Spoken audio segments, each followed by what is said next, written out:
Happy Monday, everyone! This is our last full week of content before week 16, which is primarily concluding an exam prep.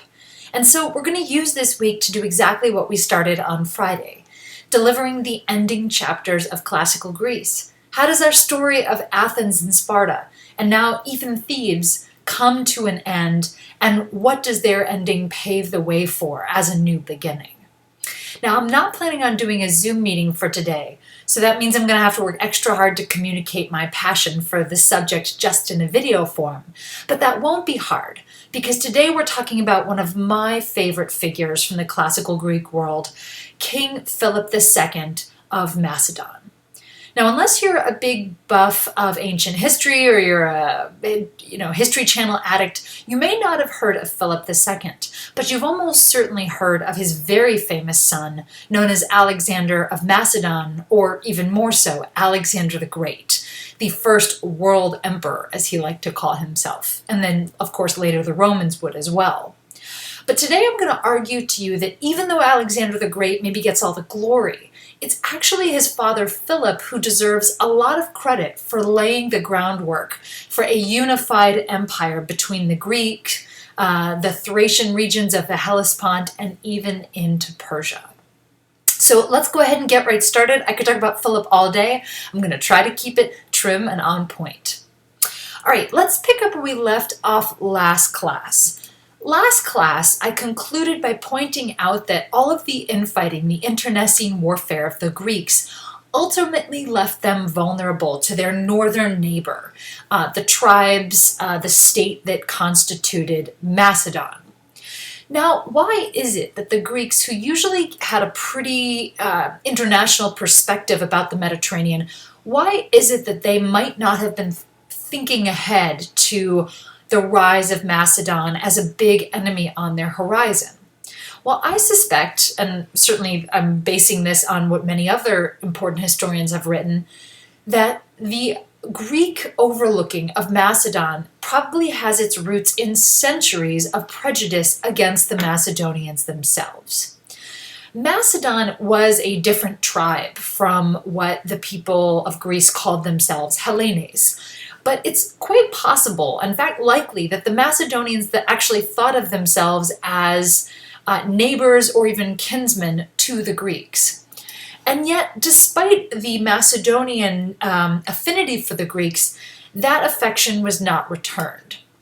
Greeks, especially in the classical period, were famously disdainful of the Macedonians. They tended to think of people from northern Greece as somewhat backwater or redneck. And I've used this kind of cute cartoon to imagine, we have these hardy Macedonians, they're farmers, they're warriors. Howdy neighbors, another fine day in Greece. And then here's all of my classical Greeks saying, oh my God, they think they're Greek? They barely even speak Greek. And other Greeks may be thinking, ugh, what a bunch of rednecks. They don't have any culture. I don't even know if they read and write. It's a little bit like the prejudice that we sometimes see in the United States from people on the coasts, especially the urban coastlines, how they tend to think about rural America in the South, or the way that many Americans see the flyover states, right? Just sort of backwoods, backwards types of people. That's how the Greeks saw the Macedonians. It's also one of the rare instances I can think of where that sort of rednecky prejudice going north rather than south. To be in southern Greece along those urban coastlines was to be in classical Greece proper, but the far north was considered backwoods barbarian. We even get a few pieces of evidence of this from both later history and early history.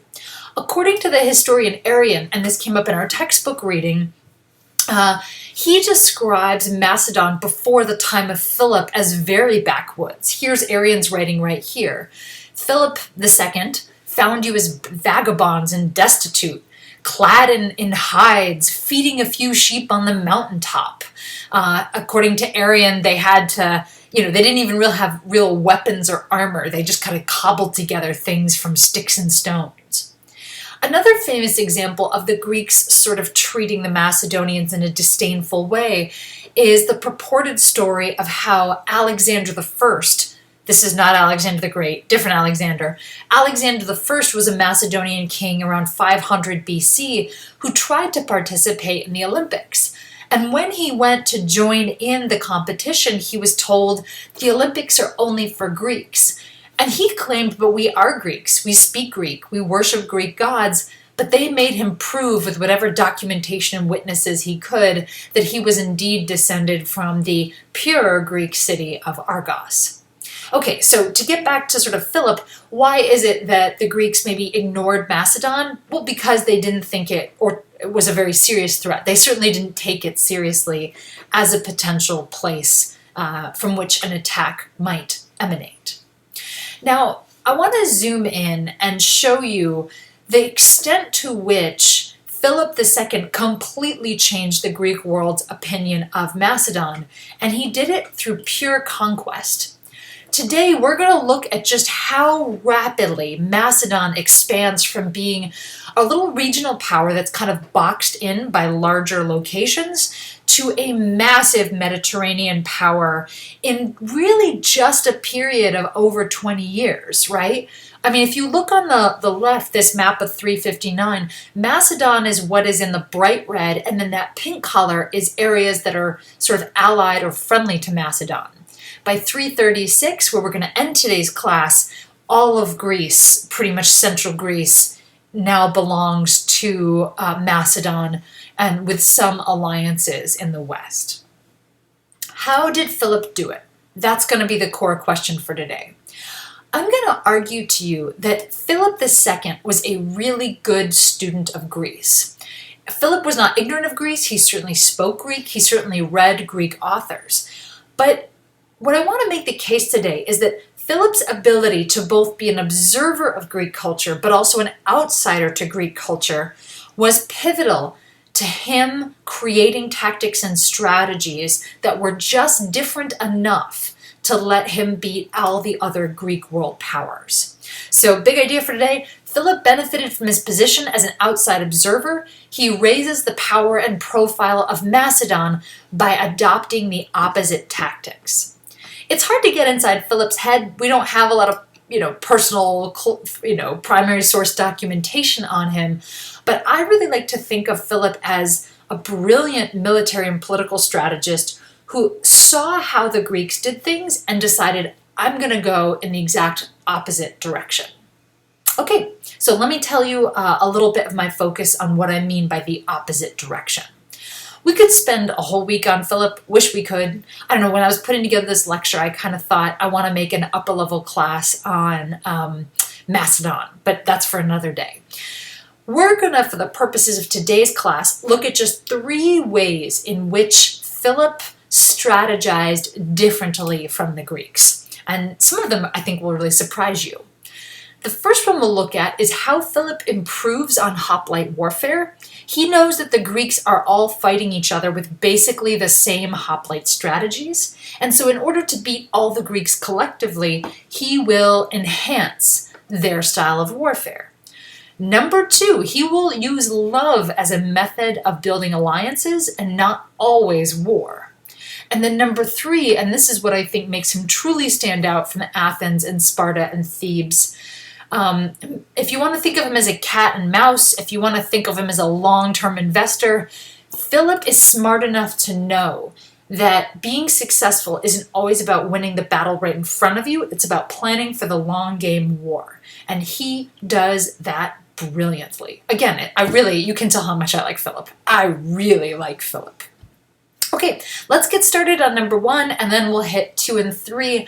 I think number 1 and number 3 are going to take the longest. 2 will be a kind of short, fun one in the middle. We are going to start with Philip's childhood and that hoplite warfare. A little bit about Philip. So Philip was born into the Macedonian royal family. His father was the king of Macedon before him, but no one actually expected Philip II to become the next king. That's because he was born as the youngest of 3 sons, and the Macedonian royal family followed the rule of primogeniture. So firstborn first becomes the next king, kind of like the British royal family. But because he was still valuable as a member of his royal family, he was used as a political hostage. Now, I have to explain a little bit about what this means because the word political hostage probably came up in your textbook and you were like, oh my God, was he kidnapped? No, political hostages were often a mechanism by which states at war with each other or engaged in some kind of conflict would establish a rocky peace or some sort of alliance. And the way it worked is that, let's say that you and I are opposite royal families. We want to come up with a peace treaty, but we don't exactly trust each other.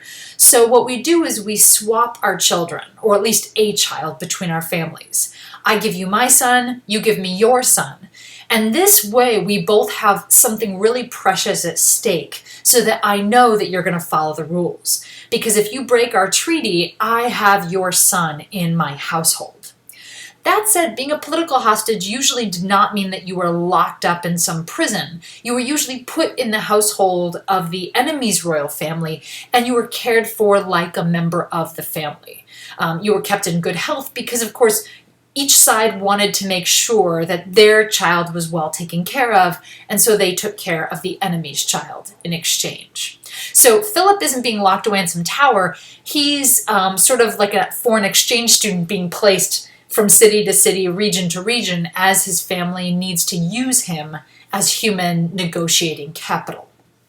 Now, Philip was stationed in the northern territory of Illyria, but I think it's more impactful that he was also stationed for about 3 years of his teenagerhood in the city of Thebes. From 368 to 365, Philip was placed in the household of elite Thebans as Macedon and Thebes tried to come to some kind of political agreement. And these dates are significant because it is in this time period that Thebes is at the very height of its power. Epaminondas is leading the Thebans. Remember, I talked about him last time. And according to our sources, Epaminondas took a personal interest in Philip II and mentored him, trained him. Philip around this time is about between the ages of 15 and 18, so he's really completing those crucial years of his military training. He's trying to absorb lessons from older men. And as he spends time with Epaminondas, what he sees amongst the Thebans is their real knack for spear warfare. Thebes was famous for its peltists. These are infantrymen who carry long throwing spears, and the Thebans were also very good horsemen with spears.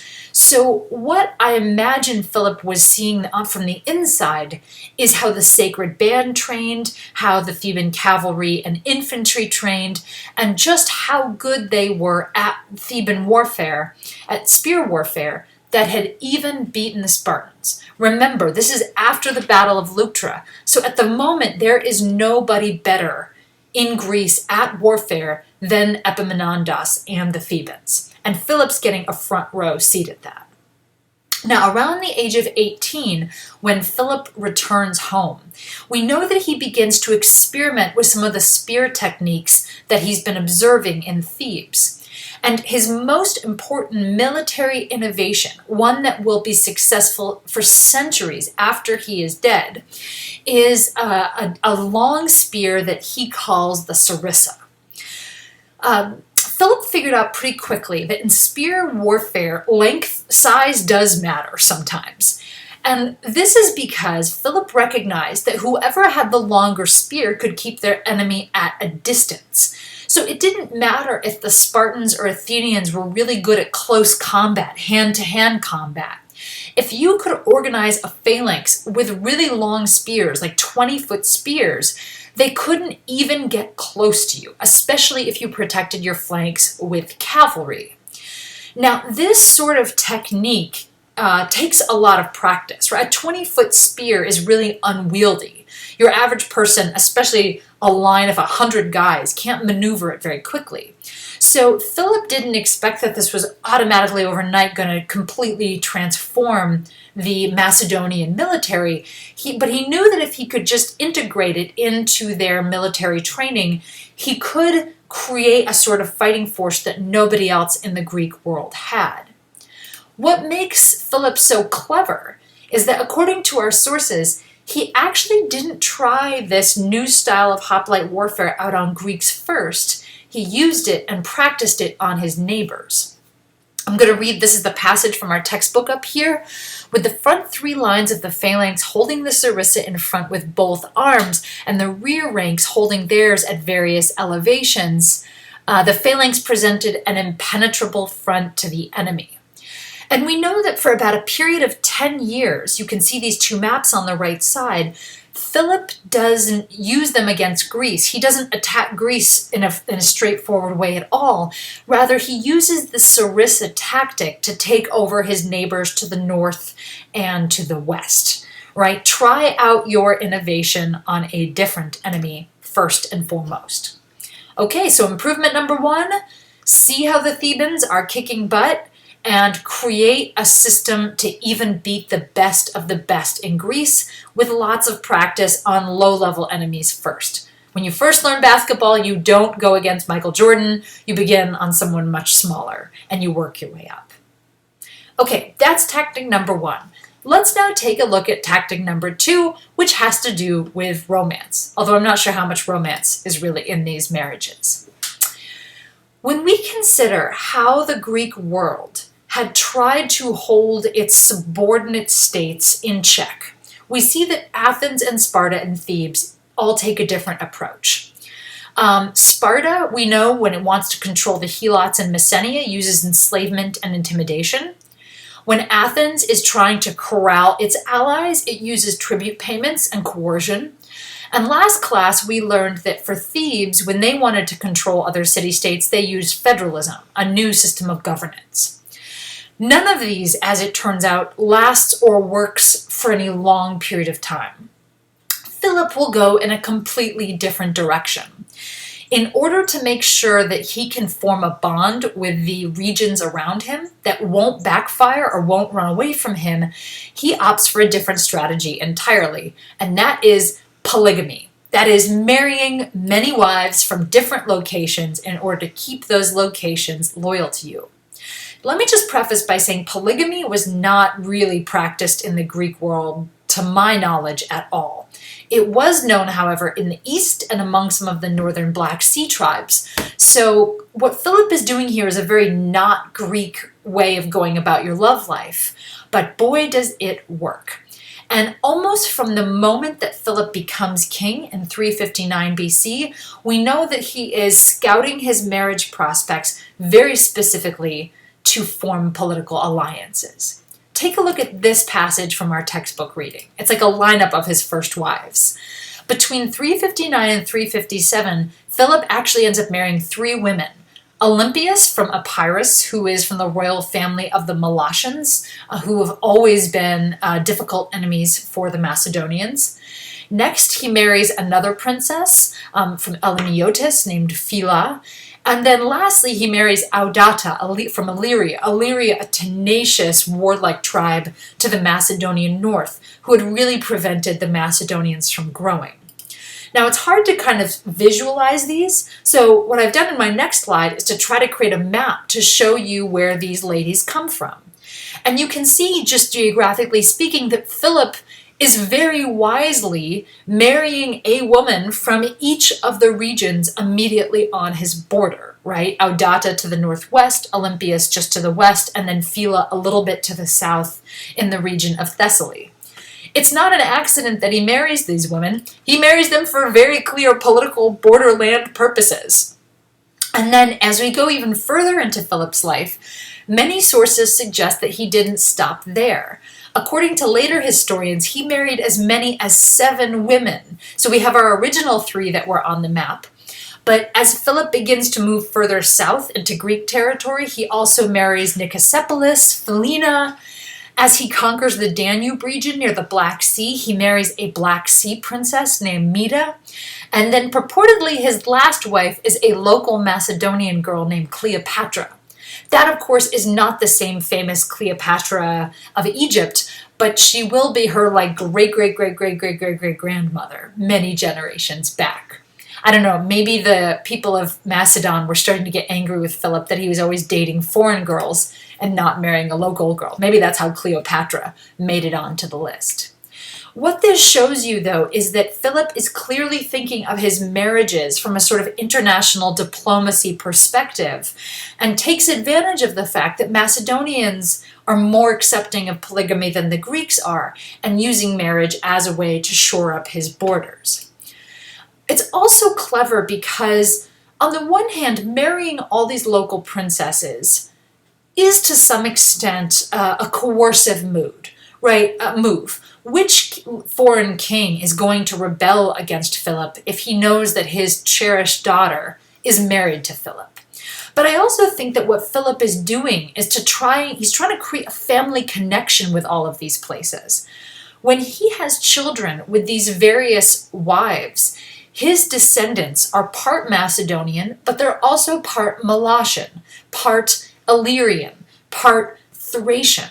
So in a funny way, Philip is connecting just through genealogy and bloodlines a sort of cross-kingdom loyalty between his bloodline and the bloodline of his neighbors, and using marriage and producing children as a way of consolidating that power base for generations to come. It will outlive him because his many sons from many regions will all have dual loyalty to their various neighborhoods. Okay, so we've got those two. Build really long spears, and then, boy, this is going to sound awful phallic in connection, marry a lot of women to maintain your border safety. We're now going to move to the final tactic that Philip uses, and in many ways, I think it is a product of him being careful, being brilliant, but also recognizing where the Greeks have gone wrong in the past few decades before him. Philip's last tactic that I want to talk about today is what I'm calling playing the long game. That's a phrase that actually came out of our textbook. Before we zoom at this map, let me just pull back for a minute and explain what I mean by playing the long game. When Philip developed his long spear, when he had shored up his alliances with these various kingdoms, he could have built a bunch of boats or marched directly into Greece and just started kicking butt and taking names. But Philip cautiously focuses on breaking off little bits of Greek control piece by piece gradually, without ever fully disclosing what eventually people caught on to, that Philip was planning to take over the Greek world at wholesale. But wisely, in the first couple decades of his power, he is more interested in shoring up the regions around him before moving directly to Greece.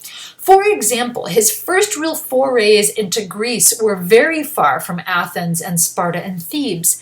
He focused on the northern region of Thessaly and Thermopylae, the place where those 300 Spartans had died. Now, on the map, those places might look to you like they're pretty close, but for most of your classical Greeks, Thessaly was kind of lumped in with Macedon as one of those backwoods areas, right? The sort of place where only Hicks lived. So the idea that Philip was picking off little cities and villages in Thessaly was not a great source of concern to many Greek speakers. This also came up in our textbook, where it began to describe how Philip began to cleverly and slowly attack Athens indirectly. Philip does not just march to Athens and declare war. Instead, he tries to cut off the Athenians where he knows it will hurt them the most, the Black Sea region. Right? According to our textbook, instead of marching south, Philip strengthened his position in the northern Aegean. I'm going to jump down. The Athenians viewed these events with alarm, but the continuous expansion seemed unstoppable. In 348, when Philip has now been king for about 11 years, he sacked the city of Olynthus, which was a critical trade ally for the Athenians. And you can see on my arrow, there's Olynthus with a little red star shape around the black dot where Olynthus is. And Philip's not stupid. He's doing this because he knows how important the Hellespont and Black Sea trade is to the Athenian economy. So even if he's not entirely confident that he can take Athens head on in 348, he knows that if he can weaken them if he just cuts them off from that connection to the Black Sea.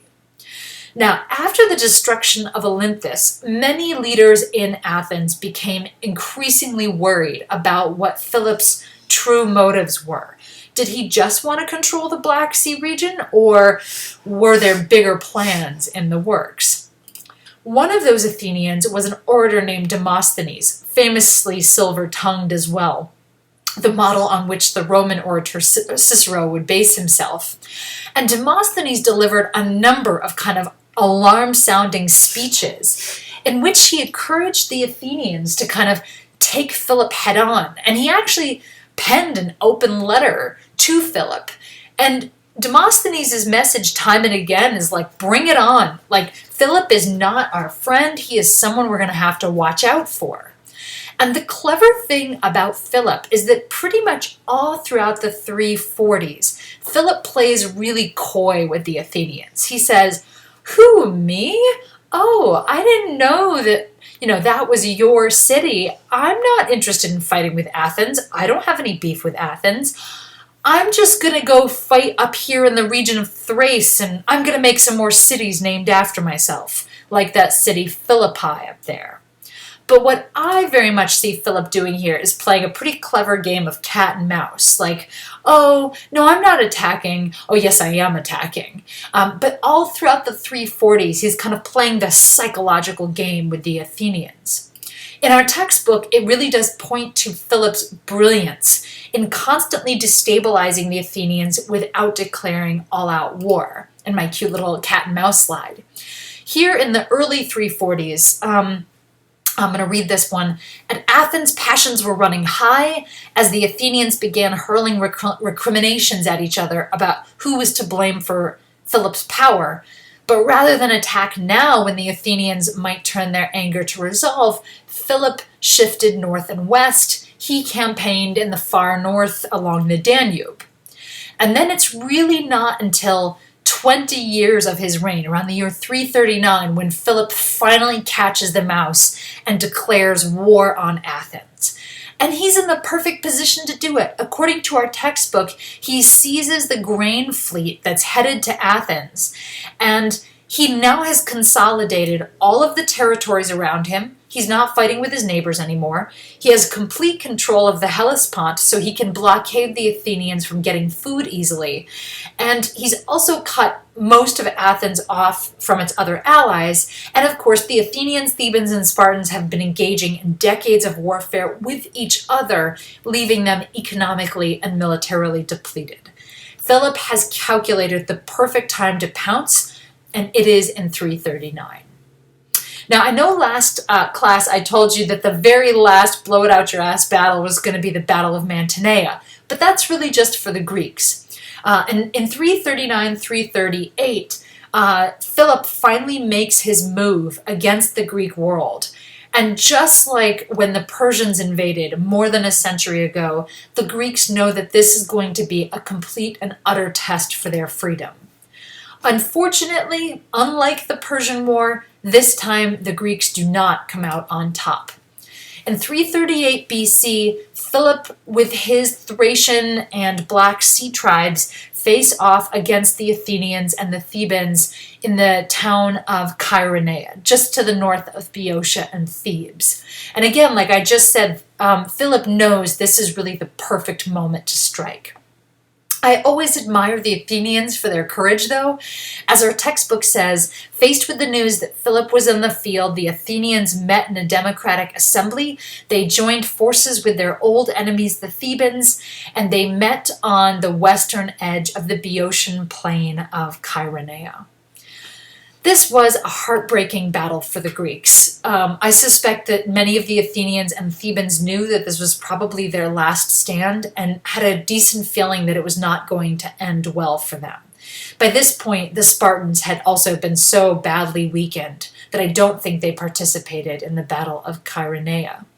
And the Chaeronea was a complete and utter disaster for the Greeks in counter to Philip.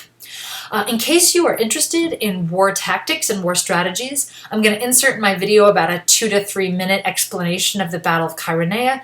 If you don't care about battle tactics or strategies, just fast forward a couple minutes ahead. All right, fast forward now or watch now. The Battle of Chaeronea. This is an animated reconstruction of the decisive battle between Macedonia and the Greek allies for domination of the Greek mainland. The Macedonian forces consist of heavy infantry, heavy cavalry, a division of infantry led by Philippos, and a squadron of companion cavalry led by Alexandros himself. The allied Greek forces consist of Boeotian heavy infantry, light infantry and auxiliaries, the Sacred Band, Athenian heavy infantry, allied heavy infantry, and heavy cavalry. Each infantry icon represents a division of 1,000 foot soldiers. Each cavalry icon represents a squadron of 200 horsemen. The two armies face each other. Philippos attacks, using echelon formation. Maximum force is applied at the point of attack. There is a brief, furious engagement between the Macedonian right end, led by Philippos, and Greek left end, comprised of Athenians. Philippos orders a slow, disciplined retreat. The Athenians, mistaking an orderly retreat for a panicked rout, rush in. Pulled along by the Athenians' enthusiasm, the entire Greek line, except the Sacred Band, becomes disordered. Companion cavalry, under Alexandros, rides into the resultant gap. Philippos halts his retreat. Macedonians surge into a renewed attack. Companion cavalry surrounds the Sacred Band. Macedonian infantry begins to roll up the Greek line. Companion cavalry wipes out the Sacred Band and pivots against the Greek line. The retreat of the allied Greek forces turns into a generalized rout, with numerous soldiers killed or captured. The Macedonian forces are left in complete command of the battlefield.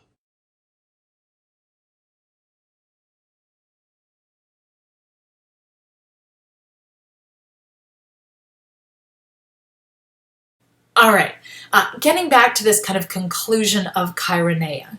The Battle of Chaeronea is known as really the end of Free Greece in ancient history.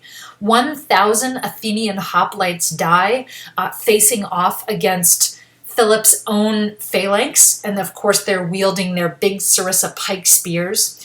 And on the other wing, where our Theban soldiers, and especially the Theban Sacred Band, are fighting, they meet the 18-year-old son, Alexander the Great, who is already a distinguished cavalryman. As this was such a monumental defeat for the Athenians, they established a memorial that still stands to this day, the Lion of Chaeronea, under which are buried the last men of the Sacred Band of those 300 lovers fighting on behalf of Thebes. According to our sources, they were destroyed down to a man. The entire Theban band of sacred soldiers was eviscerated. Thus really brings to a close the end of classical Greece at the hands of Philip. Next class, we're going to look, though, at how Alexander repackages that legacy of classical Greece to use it for his own empire. But in closing today, I want to give you my last big takeaway message, which is that Philip succeeds because he is a good student of the Greeks. Not because he hates the Greeks, but because he understands them well enough to beat them at their own game, by experimenting with tactics that they had never thought of in their own fighting against each other. And so from 403 BC, the time of our game, when the 30 tyrants have been destroyed, all the way to 338 BC, we now see how step by step, little by little, the classical Greek world has weakened itself, which when combined with Philip's own brilliance, really leaves the Greeks no chance at all, standing in the wake of the Macedonians. All right, I'll see you guys on Wednesday. Have a good one.